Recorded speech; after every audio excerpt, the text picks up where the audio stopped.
how you got into elite hockey because you really didn't plan on it. And then you also mentioned, yeah, you were a great athlete, one of the better ones on teams you played on, but when you went to the Q, you had a pretty good player. So I'm going to let you give me a bit of your background here, Claude. Okay, so one of those kids grew up in a suburb in Quebec City, and then I love the game. I love doing sports and everything. And then the way I started playing hockey is on my eighth birthday, one of my uncles bought me a tabletop hockey game, and then I guess the whole evening we played, and I loved it. And when everybody left, there was a game on TV, and that was the Montreal Canadiens against the Chicago Blackhawks, and I watched that game, and then I guess I was hooked, and that was in March, and then in the fall I started to play hockey. I couldn't stand on my feet, but by the time I was able to skate the next year, I was running circles around players. And anyway, so my dad, I played my Mario hockey, had a lot of fun. If my buddies didn't make double A, I would go down the A with them, or if they didn't make triple A, I would go down with them double A, even though I made those teams. And my daddy wanted me to play the local junior B team here, because the practice were late, 10:30, 11 o'clock at night practice, and the games were at 10:30 during the week, and I was going to a school downtown. So he told me, play you 2 years midget, find another sport, which I did. We're skiing, me and my friends, and I wasn't going to play hockey after my midget years. And then our team, my last year, we finished eighth, and we had a good year, but we were a solid team. And then we ended up surprising everybody and won the league and went to provincial. And you play well in provincial, you get some scouts. I get drafted in the Q11 round.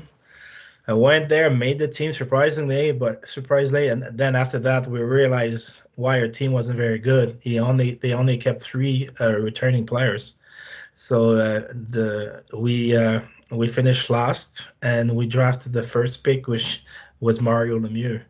So the rest was history. We went from last place to very competitive. 4,000 fans in the stands. I swear to God, 2,000 were scouts, and Mario could only had to play 3 years because he was a late birthday on top of that. So he was pretty special. And basically, I went from number one center coming from the double A to 2 seconds after they name him as a first pick to second center. So, but yeah, so that's how I started. But yeah, so if people that know me in Quebec, you know, they even my parents, and they thought I was too nice to play that sport.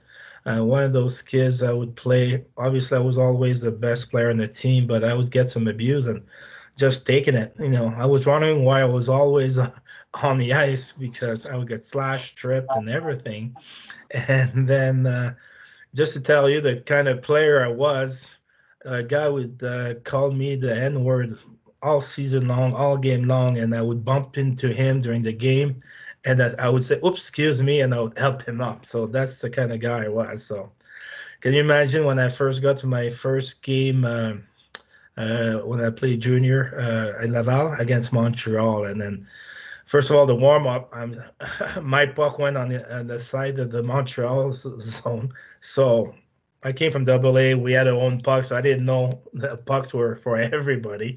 So I would go in the Montreal zone to try to retrieve that puck, and nobody would give it to me. And I was skating around asking for the damn puck. So that's the mindset I had. So, but no, that's how I started, and learned this is it's kind of jungle in there as well. And then yeah.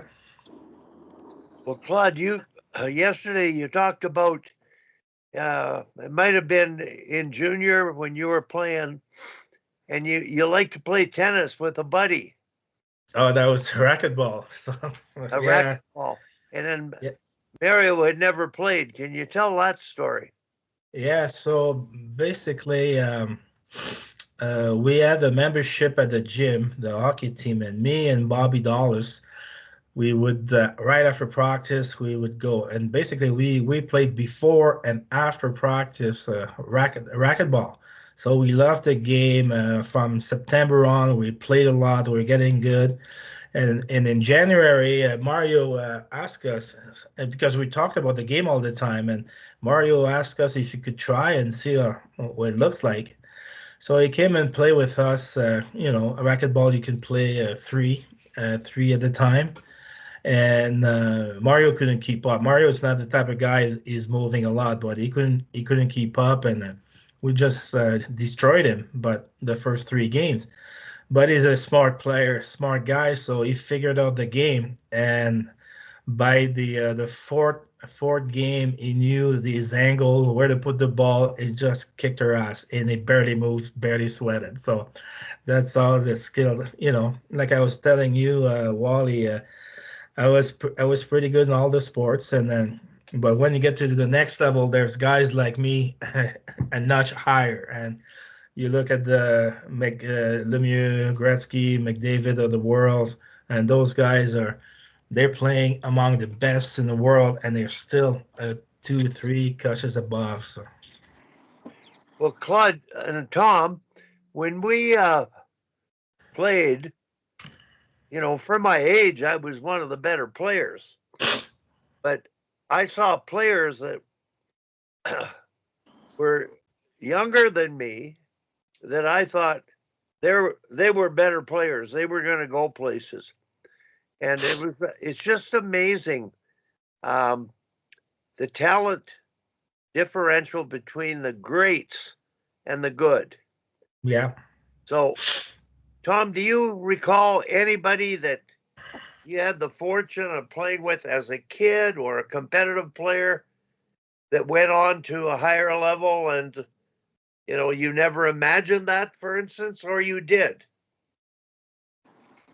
Well, there was guys that played in the NHL that I played with as kids, like a guy like Gary Younger. Yeah. You know, he played shinny with us in the outdoor rink and stuff like that. And I remember they started. It was just community, and this ex NHLer that had lost his eye in the NHL. He decided there should be an elite bantam team in Calgary. So he he started it in the tryouts, and Unger and I were really small, but we'd been the top scorers in Bantam the year before. And he kept cutting the small guys. We just go back to the end of the line and stay there. So, anyways, they got started, and now that was South Calgary artificial, so the ice was in about a month before the regular rinks. And anyways, they got started, and they called both of us. We didn't make the team, but they called both of us and said, "You guys want to join the team now?" And I was playing with my community Richmond, and I said, "No, I'm going to play here." And Unger went there, and he got a hat trick the first game, and he never looked back from there. So that's one guy. He used to sit in high school at Viscount Bennett. He'd sit there all day squeezing tennis balls. And apparently his dad said, "What do you want to be?" He said, "A hockey player." And his dad said a place up in the basement or something for him. And I guess he just practices shot all the time. So that's kind of the difference, I think. Claude, do you know if Mario was that way as a kid? He was totally committed. Oh, he was passionate for sure. He was always the best player. Always look up at. I guess Gretzky was his idol, and he looked up to him. And he kind of played like him when he played with us. He was always behind the net, and with his long reach, he was deadly back there. But you could tell the guy had the skill set and smartness. He was very smart and very passionate, and he loved the game, and it was obvious.